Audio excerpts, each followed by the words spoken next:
Mbote mingi na balandi ya la voix céleste o balanda kabiso bisika nyosotu ezali ya bino ndeko na bino président Miyake molobeli ya mboka mosangisi rassembleur ya peuple congolais na sima ya mokundi na sima ya armée na biso loyaliste armée na biso régulière émission na biso tolobela mboka émission na biso tolobela Congo ko dénoncer ya mabe na kati ya mboka. Opération dénoncer Monguna. Opération landela mouvement nyonso tout est suspecté. Baimboka, mobilisation tout azimut.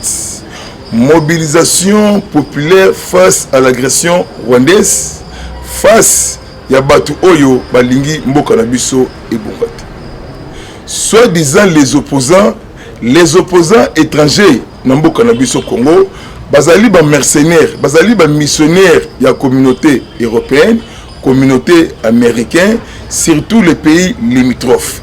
Ya bango mission ba créer climat ya mabe, ya bango mission ba créer insécurité na ba province. Nyonso oyo bango ba kosala ekotikala kusimba ata mukolo mokote. Soi-disant les opposants, bazali ba opposanté, bazali ennemi ya yo nangai, bazali ennemi surtout l'est de la République, bazali ba opposanté, bakangi monoko na makambu ya pamutu, bakangi monoko na makambu ya l'est de la République, ya pays de nos ancêtres.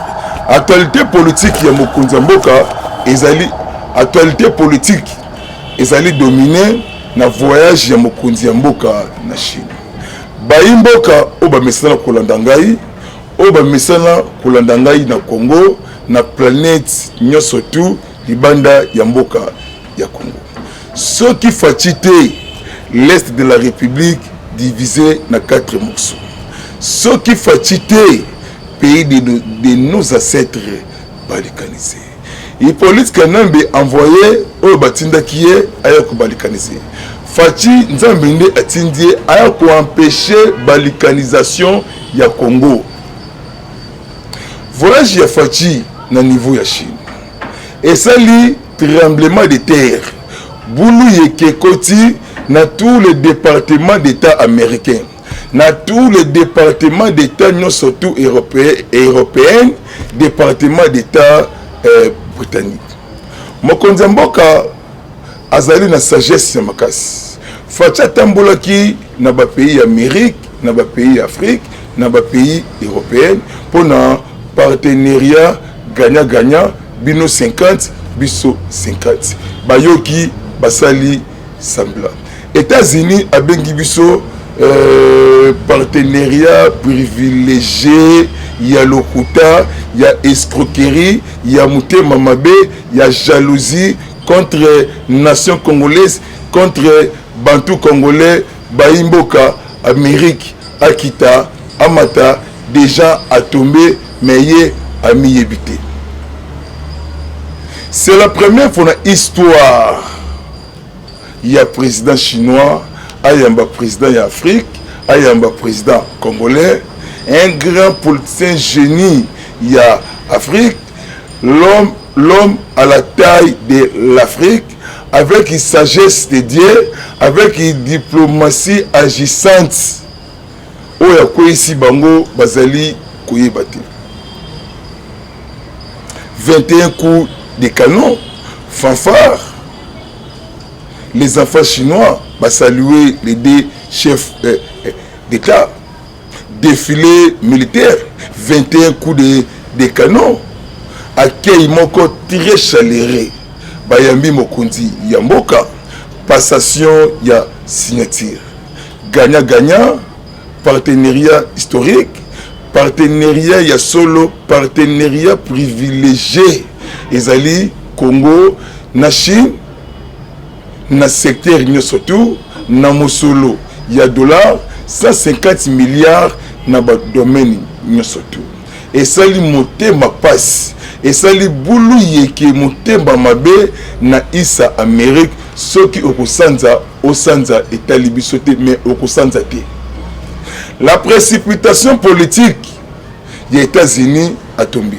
La professionnalisme politique ya Faci Béton, sagesse ya Nzambe na kati ya Congo.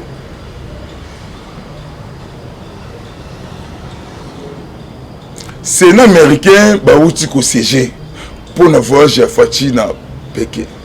États-Unis ata sangisi millions de militaires ata ye na ba armée à longa sur Congo te. Congo o ba monelaki na époque ya Mobutu Kukuwendi wa Zabanga. Congo o ba monelaki na époque ya Musée, na époque ya Hippolyte ya Bakanambe ya Bakazimberembe, na époque ya Faci sous Faci Congo etelemi, Congo est commis monisa masusu pas cité, Congo ici évancé et construit et développé. Politique na bango il y a 1960 et ça est différent na politique il y a année 2023. Donc comme branché, donc comme connecté pour na kobundela école na biso Congo, mboka na biso évancé to construit pays de nos ancêtres. Mokonzamboka a gagné Kinshasa tantôt lobby dimanche ou lobby jeudi. Maman ya justice maman Rose Mutombo Kesse. Maman zalaki na Alaye na Pays-Bas na Hollande.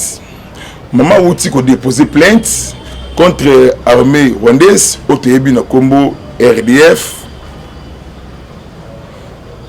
na M23. Tous les sortes de massacres, de crimes au Bango Basali dans l'est de la République. Nakoyiba ressources naturelles au Tebengi minéraux. Maman déposé plainte pour votre information. Balandi Yamia qui n'a la voix céleste. Pendant vidéo oyo partout. Tant qu'on a une investigation, il y a une information oya kuku ezobima na poisson. Délégation à ces pays bazokoma awa lelo na mboka na biso na capitale ya Congo na Kinshasa. Bazoya na demande ya mokonzi. Bazoya na plainte oyo maman Rose Mutombo Kesse a déposé na Alaye.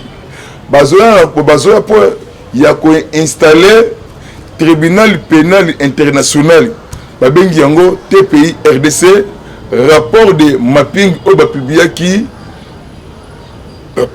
qui na Nations Unies. Il y a des personnes au Bazali cité.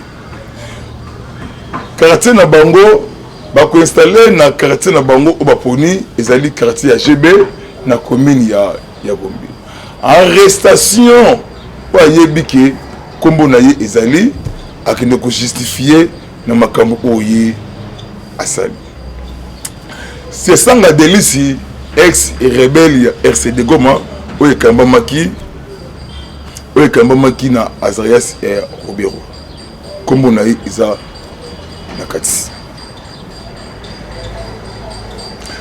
Matata ponyo matatalisation aza la leçon te ya kopesa biso ba imboka ya kopesa biso ba kinoise na ba kinois ba congolais de père et de mère.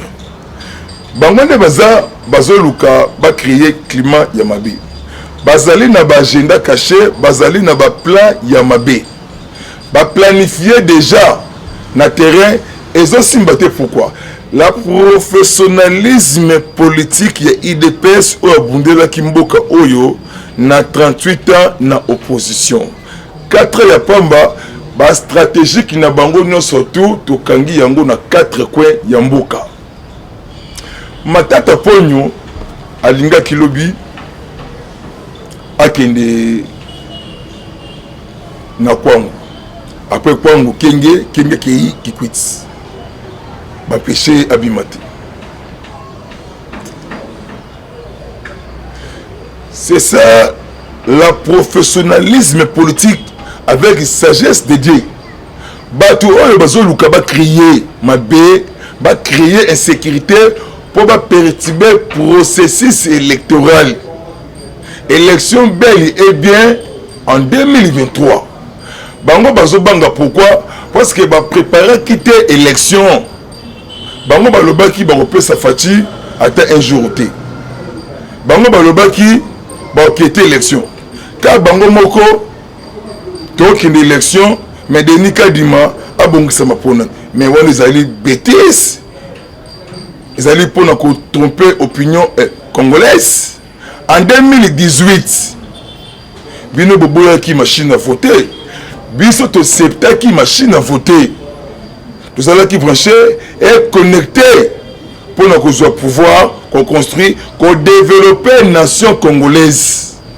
Matata Ponyo azali leçon te mpona mboka.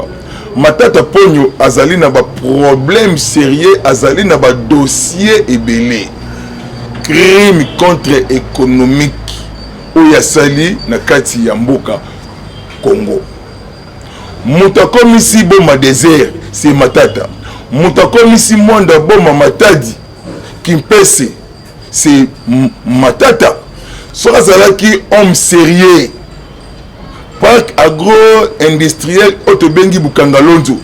Tu dirais que tout ça la terre na pénurie ya maïs. Bango va utiliser jalousie, haine, tribal mal placé. Pe bazolinga ba armée bashegi. Ba pesa bango manduki pour ba paralyser secteur. Na sengi ba imboka. Na sengi congolais nyonso tout. Wazali kolanda ngai na ba commune na ba quartier na ba district na ba cité na ville ya Kinshasa. Chaque jeudi yo landela ka mouvement no surtout suspecté na ba commune même étendue ya République démocratique du Congo na ba province na ba territoire na ba localité landela ka tous les mouvements suspectés. Bango bakutanaki parce que Katumbi akutanaki na Monsieur Ibrahim azali mutu ya Soudan du Nord na Khartoum ye azali na spécialité na ye ya kosala ka ba coup d'état na kati ya Afrique mais na Congo a échoué pe a kokité. Rencontre ya Sikorit c'est Paul Kagame na Soriano Danyanyo alliance Moïse Katumbi.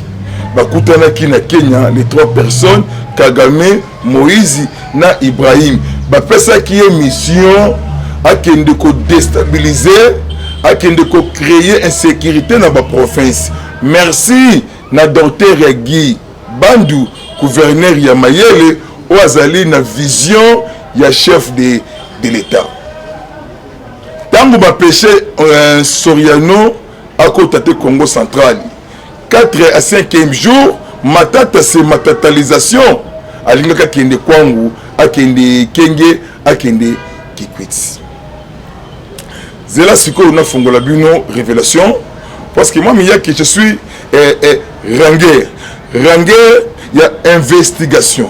Je suis communicateur ya mokonzi mboka ya kosangisa baimboka. Ya kosangisa baimboka sima ya chef de l'État et sima ya armée régulière, armée loyaliste Otobengi et FARDC. Likambu ya Mikao, likambu ya Kwamutu, likambu ya Mbakana, Bagata, Fatundu, Fayala, Masambio, Kambaku. Qui est derrière ya tuerie ya Mikao?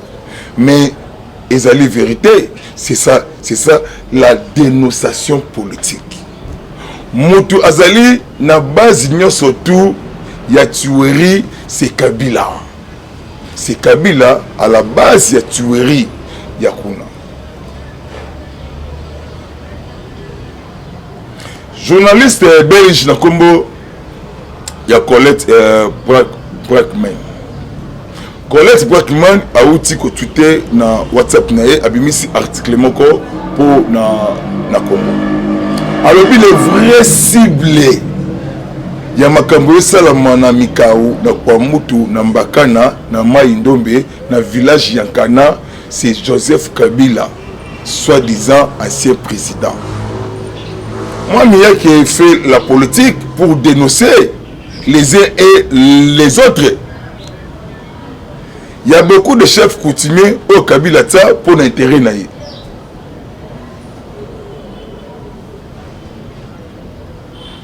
Kingakati ezali construit na Kabila, ezali état na kati ya état Congo, mais Kingakati ekomi ti na Kwango.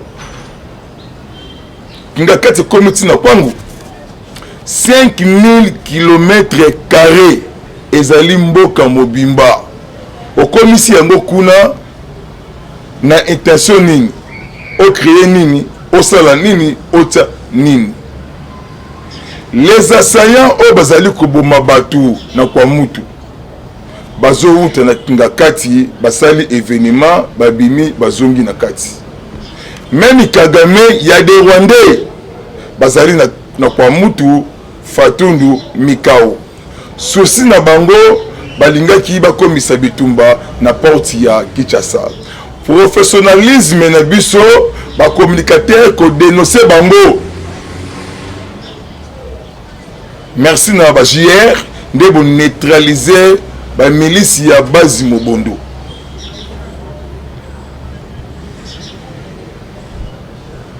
Kabila yaki na mission ya kobalikaniser Congo. Ayaki nde ko déshabiller, ko déstabiliser jeunesse ya Congo.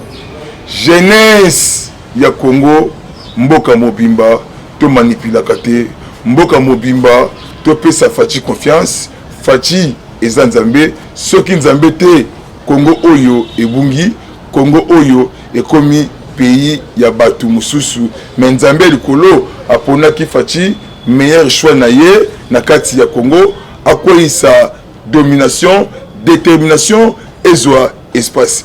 Domination ekoya to construire mboka ya Lumumba, mboka ya Fumu Kimbangu. Sénat américain bauti ko siéger pour na voyage ya Fachi na Pékin. Boulou yeke koti na tous les départements d'état américains. Département ya communication, département ya défense. Ngana zali investigation kosala ba recherche matali politique mboka. Bazolinga babengisa mokonzi ya mboka Congo na sommet na bango oyo basali ya lokuta ya G28 babenga mokonzi ya mboka. Mokonzi ya mboka okende sommet na te. Mokonzi ya mboka azana makambo azali kosala na mboka alandela vraiment makambo surtout à la loupe de l'est de la République démocratique du Congo. Les vrais Kaina oteyebi na Bible eza États-Unis, ezali communauté européenne, France, Belgique, Canada, Grande-Bretagne, Allemagne et autres pays au balingite mboka oyo effacé. États-Unis a semé trompé yemoko. Abengi biso partenariat privilégié. Mais agnati partenariat privilégié a sali escroquerie na population congolaise pour na intérêt na ye ezala protéger. Mokonzi mboka a changé option stratégique avec la détermination politique pour abimisa Congo na libulu ya ténèbres Congo na biso oyo évancé. États-Unis ba pesa déjà prophétie. Na prophète na bango William Branham après ça qui États-Unis a kokweya Russie et komata. Prophète na biso c'est Fumu Kimbangu aloba bien pour na baindo, aloba bien pour na ba Congoman, aloba quatrième président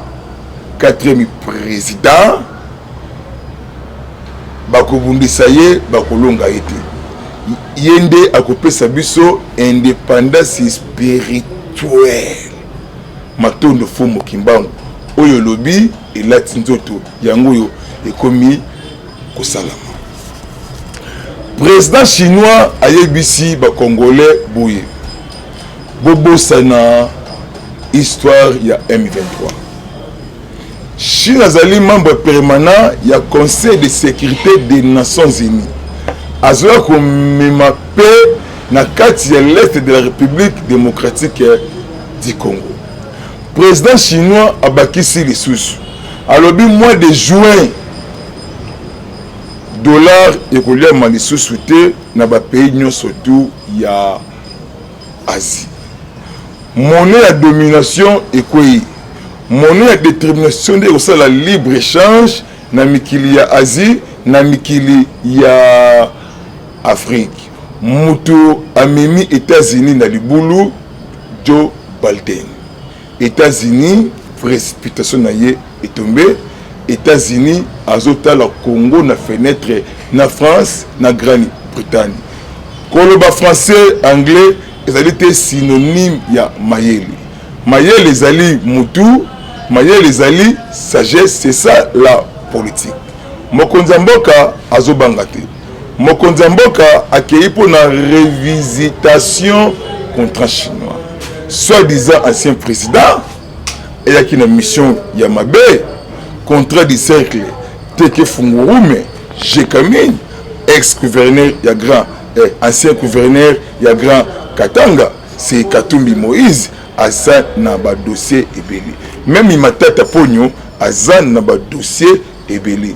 Azali na ba dossier ya crime contre économique, parc agro-industriel de Bukanga Lonzo, ou à Salabiso escroquerie, à Loni Masangu, na Kinshasa, et bimisi université na ye na kombo ya Mapon na Maniema. Nde bazawana baza déjà na prison ciel est ouvert, bako kende place mon côté, babanda ko tambula kaka ti bako suka na Bolondo. Deuxième étape oyo na koti mwana mboka balandi ya président Miyaki Moshushu mon fiston. Phase na koti ezali phase ya l'Est de la République démocratique du Congo.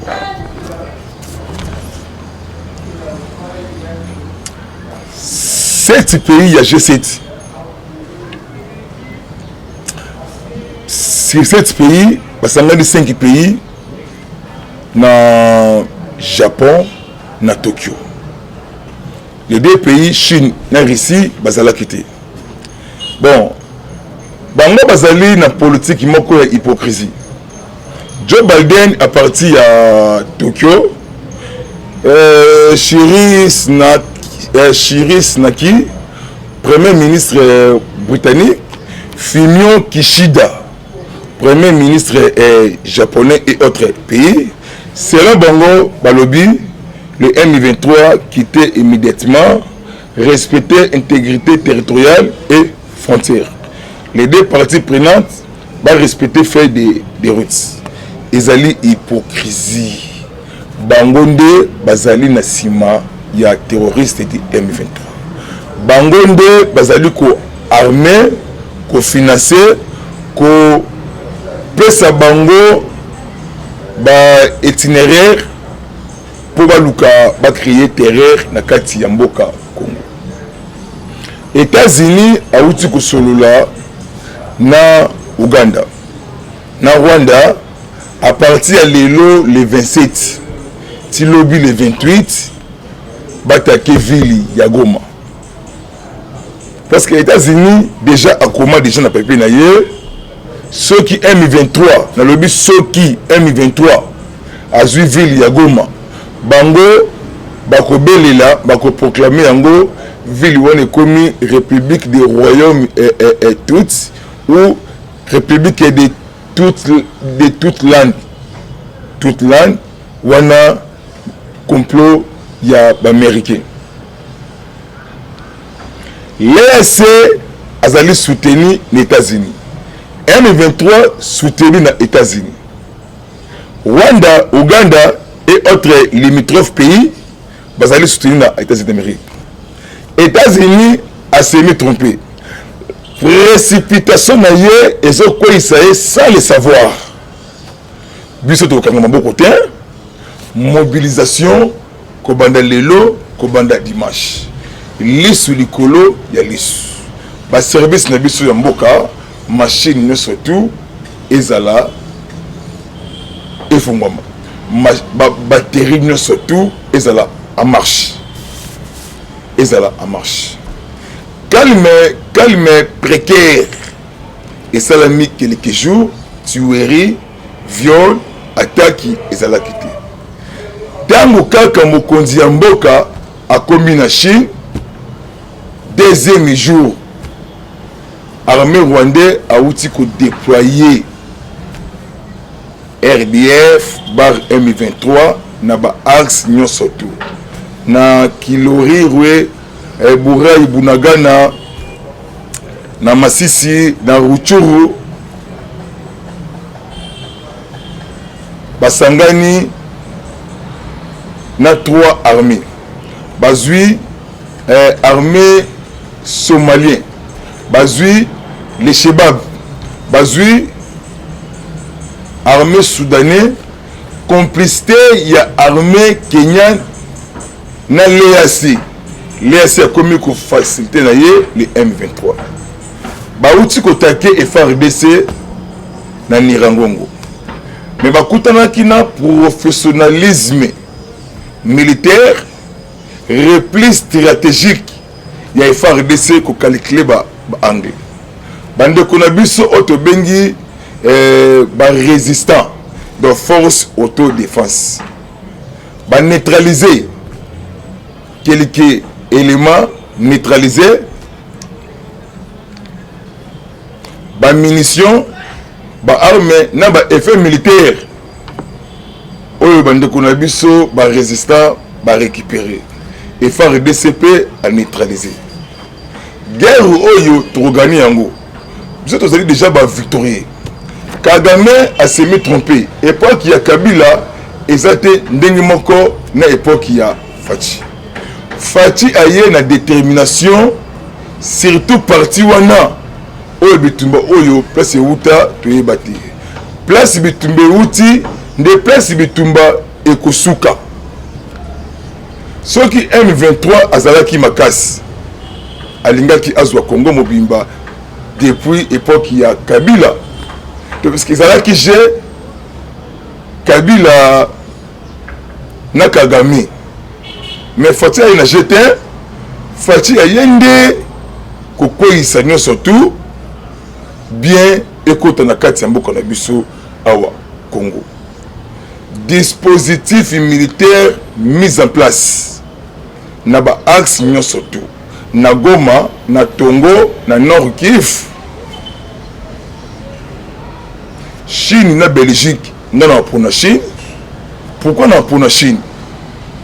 Bande kona biso bauti ko kufa na mbula oye betaki de l'autre 3 semaines 1 mois na territoire ya Calais na province ya Ituri plus de 430 morts. Belgique a mis comme ça les pays colonial. Attends qu'on passe mes condoléances, Belgique a fait ça. Mais Chine a fait mes condoléances dans le sinistre drame au Salamaki na Calais na province ya Ituri.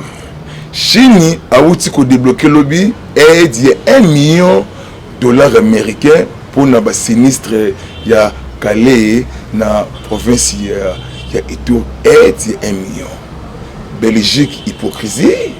Belgique peut aller ko faciliter buzoba na kati ya Congo. Papa te seke de Tcheni wa Mulumba ayebisaki Belgique na France bakota la Congo na fenêtre yango euti kosalama. Jalousie na bango contre Fachi bazolonga te.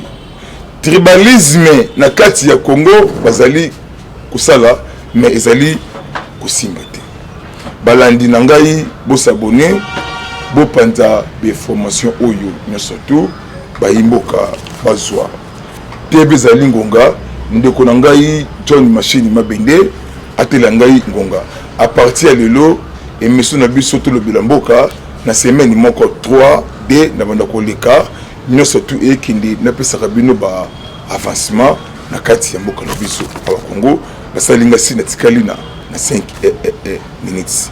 Na dénoncé commandant ya base moko ya logistique na Maluku azali congolais te azali rwandais yende azali ko favoriser ba tuerie esalama na Maluku force navale complicité na Congo en face ko côté sabatu. Donc main noire main Miss Kagame eza na kati ya kwa mutu batangi ya beaucoup de hommes politiques batangi bato ebele na hommes politiques même ex beaucoup mestre ya Maluku batangi kombo na ye na dossier interdire ye a quitter Kinshasa a ko justifier bientôt na justice makambo ya tekela bato ba état parce que chef coutumier ya village Yankana à lobby a tekela Kabila 3000 hectares bamboka na Bazamba balandi nangai bopanza information oyo par-ci par là Mwanga Chouchou ya Mwanga Chouchou lobby haute cour militaire et outil ko sambisa proche ya Mwanga Chouchou policier na kombe ya Robert Mouchali Lima ye a outil ko ça la révélation ba policier nyo surtout oyo bazalaka na société SBM ya Mwanga Chouchou na Musanza na Rubaya na territoire ya Masisi bazali ba congolais te ba rwandais ba uta Rwanda mais balata tenir de la police congolaise na société ya Mwanga Chouchou na Musanza bazali ba congolais te ba rwandais ba protéger tenir la police congolaise ba futa makana mbongo ya SBM ya Mwanga échange ngambu domination et quoi détermination et espace numéro nangai plus 243 97 360 50 14 série WhatsApp mbote na balandi nangai o ba misana kolanda ngai par-ci par-là na banda koleka ni émission na biso to lobela Congo émission na biso to lobela mboka na biso awa Congo na pesi mbote na bandeko na ngai ya Lubumbashi na bandeko na ngai ya ba village ya ba commune landela mouvement surtout suspecté agence munene agence moko na Lubumbashi na kombo ya Nourish plateforme agence de voyage et kambami na véritable DG Gordon Kasongo et ménagère Fidèle Tambwe bango bazali ko voyager partout na bamboka nyonso tout oyo bino bolingi bokindi na Europe na Amérique na Ngwanzu na Chypre na Kiba na mbongo ya muke ezali na Lubumbashi kombo nango Nourish plateforme agence de voyage et kambami na directeur général DG Gordon Kasongo et manager Fidèle Tambwe na Lubumbashi agence ezali kaka moko Nourish plateforme ya munene ya bino miyake yeyo azali numéro nangai sina pesibino plus 243 97 360 50 14 série WhatsApp tokutani mikol oyo ekoya mbote na levé komesha stani et mbote lisusu